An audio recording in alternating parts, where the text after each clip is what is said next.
যেতিয়া দিছপুৰত ডাঙৰ মামা ডাঙৰ মামী প্ৰত্যেক জিলাৰ ভিতৰত মাটি বাগান কিনিব, তো নিশ্চয় তেখেতৰ পৰা শিকি বেলেগ বেলেগ সৰু মামা মামী ওলাবই। এতিয়া কাৰ্বি আংলঙৰ ভিতৰতো আমাৰ কাৰ্বি মামা মামী আছে।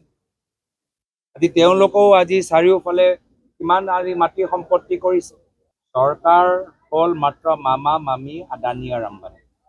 য'ত তেওঁলোকৰ মাটি লাগে তেওঁলোকে ফৰেষ্ট লেণ্ড, চৰকাৰী land, tribal land, 6 Schedule land এইবোৰ চব একো নেদেখে আৰু উচ্ছেদ কৰিব দুখীয়া মানুহক। আজি সকলো আমি দেখিছোঁ কিমান অমাননীয়ভাৱে বৰ্তমান চৰকাৰে কাম কৰিছে। এয়া হ'ল তেওঁলোকৰ জাতি মাটি ভেটি। আমাৰ খেতিয়কসকলক তেওঁলোকে শান্তিত এৰি নিদিয়ে। আমাৰ বিভিন্ন জনগোষ্ঠী জনজাতি মানুহক তেওঁলোকে শান্তিত এৰি নিদিয়ে।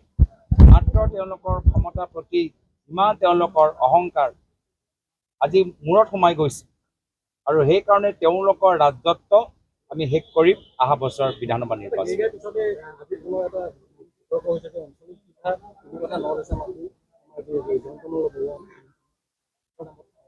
যেতিয়া দিছপুৰত ডাঙৰ মামা ডাঙৰ মামী প্ৰত্যেক জিলাৰ ভিতৰত মাটি বাগান কিনিব, তো নিশ্চয় তেখেতৰ পৰা শিকি বেলেগ বেলেগ সৰু মামা মামী ওলাবই।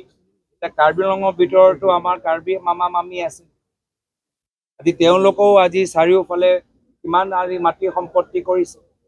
দিছপুৰৰ মামা মামীয়ে ডাঙৰ 5 Star ৰিজৰ্ট বনাব আৰু কাৰ্বি আংলঙৰ মামা মামীয়ে ইটালিয়ান ঘৰ বনাব।